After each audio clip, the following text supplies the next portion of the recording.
wa ayyataqaddamaha lan yenta ngadingini ing Jum'ah apa khutbatani khutbah roro. Di dieu masih kene nyarioskeun syarat salat Jum'ah anu jumlahna ti payun teh genep hiji kedah dilaksanakeun salat Jum'ah teh dina waktu zuhur.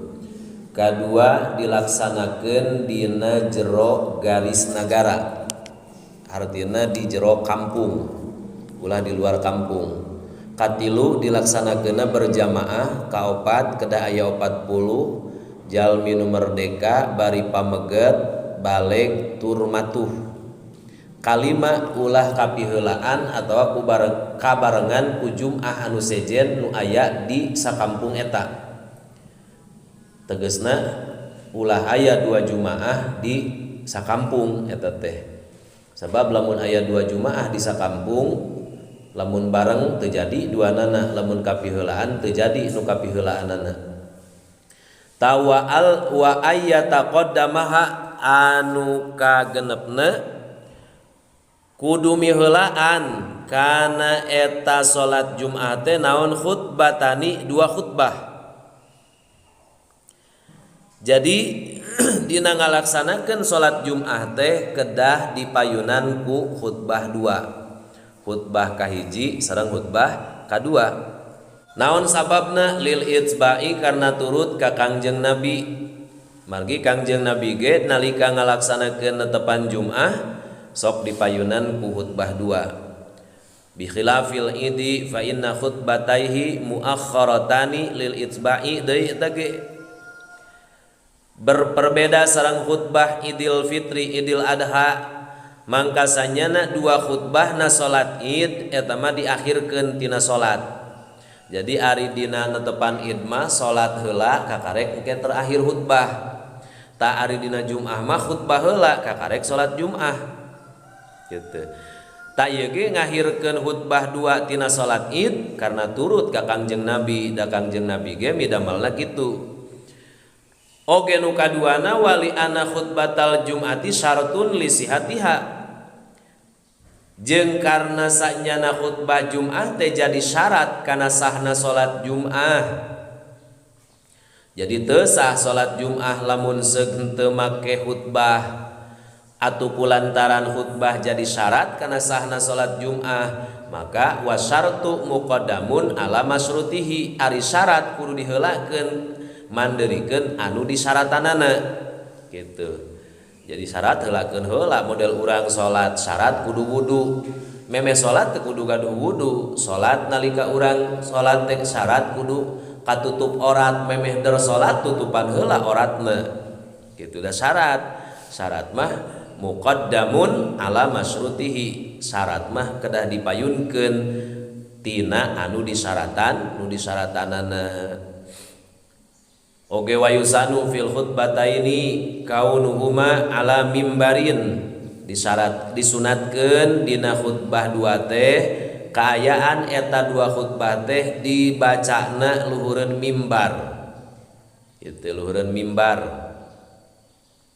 Sanes luhureun podium mimbarnya. Jadi sok aya geuning sapalihna masjid mah ditanggakeun. Jadi make tangga aya 3 geuning aya 5 tanggana teh.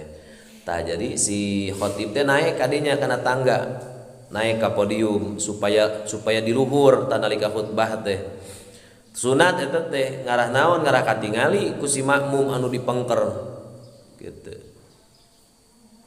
Lamun teu aya mimbar kumaha atuh fa illam yakun fa ala murtafiin. Lamun teu aya mimbar mah dina naon we anu nu sifatna luhur gitu. Rek dina raranjangan, rek dina kursi sugannya. Pokokna mah supaya si khatib teh aya di luhur.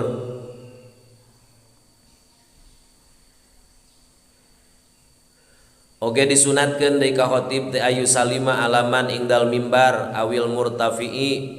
Disunatkeun ta ka khatib teh uluk salam ka jalma-jalma nalika engke tos aya dina mimbar. Nya sakumaha terjadi we di urang di sakumaha sok dilaksanakeun.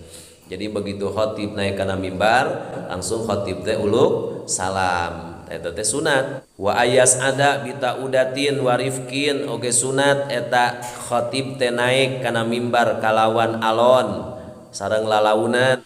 Tuluy we tidinya teh uluk salam tatos naik kana mimbar teh uluk salam saparantos uluk salam teras summa yajlisa tuluy we cali si khatib teh fayu'adzina mangga tuluy we adzan sawahidun hiji jalma lil itba'i karena turut kana padamelan Kangjeng Nabi fil jami'i dina sadayana nya sakumadi urang we nusuk dijalankeun di urang ge pan kitu mimiti muroki tuluy khatib naik kana mimbar tuluy khatib teh uluk salam tuluy calik pas calik khatib celengkeung we aya nu adzan saurang kitu tadi urang ge berjalan eta nya eta teh sunat teh nya nu dijalankeun ku urang teh geuning cenah di batur mah sok aya anu adzanana teh 2 kali malah adzanna teh di munara mun kapungkur mun ayeuna meureun kana sapeker adzanana teh henteu di jero hungkul. Taqala Ibnu Hajar fi Tuhfatil Muhtaj wa ammal adzanul ladzi qablahu alal manarati fa ahdasahu Utsmanu radhiyallahu anhu wa qila Muawiyatu lamma kasuran nasu wa min sama kanal iktisaru alal itsba'i afdalu ila lihajatin kana tawaqqufu hudurihim alama bil manarati.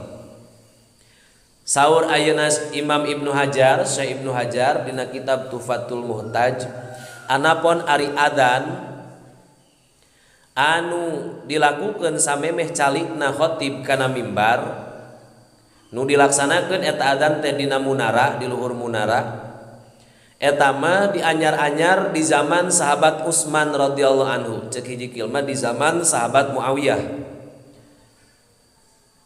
samang-samangsa seueur jalma-jalma kusabab seueur jalma-jalma teh jadi lamun adzan anu biasa dilaksanakeun samemeh netepan Jumat moal kapupingeun nya adzan weh di luhur munara disebut di urang mah adzan awal gitu nya. Ta eta mah diayakeunana di zaman sahabat Utsman ceuk hiji riwayat mah ceuk hiji kil di zaman Sayyidina Muawiyah. Maka tina kualantaran sakitu ayana adzan anu awal nu aya nu dilaksanakeun dina munara diayakeun di zaman sahabat Utsman maka ngaringkes kana sakali adzan karena turut ka Kangjeng Nabi leuwih afdol daripada 2 kali adzan kecuali lamun memang dibutuhkeun pikeun ayeuna naon dibutuhkeun ngadagona hadirna eta jamaah teh kana adzan anu aya di munara. Jadi lamun can adzan di munara mah jamaah teh paburantak we di mana-mana gitu nya anu di luar masjid anu udud wae di teras masjid memeh adzan teh. Tah lamun teh mah dibutuhkeun kana 2 kali adzan ya 2 kali adzanna nganyata ari tos biasa mah di adzan 2 kali ge geus di adanan 2 kali teh hari-hari keun bae ka karek adzan ka hiji cenah gitu. Jadi anggar we asup ka masjid teh engke pas adzan kadua nah ari kitu mah teu ari-ari rek adzan sakali ge adzan 2 kali ge teu ari-ari eta mah tos sakali kali lila waktu date aya di zaman Kangjeng Nabi mah ayana di zaman sahabat Sayyidina Utsman. Qauluhu wa ayyataqaddamaha khutbatani syarat salat Jumat nu kagenep nyaeta salat Jumat teh disyaratkeun kedah sabada khutbah 2 karena turut ka Kangjeng Nabi pangna kedah sabada khutbah sabab khutbah Jumat jadi syarat karena sahna salat Jumat sedengkeun ari syarat kedah dipayunkeun tina anu disyaratanana beda sareng salat Id.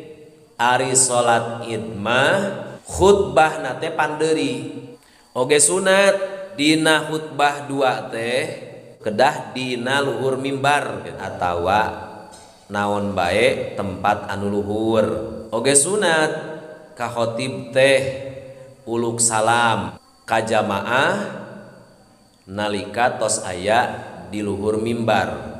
Tuluy calik eta khotib, tuluy weh adzan salah saurang jamaahna.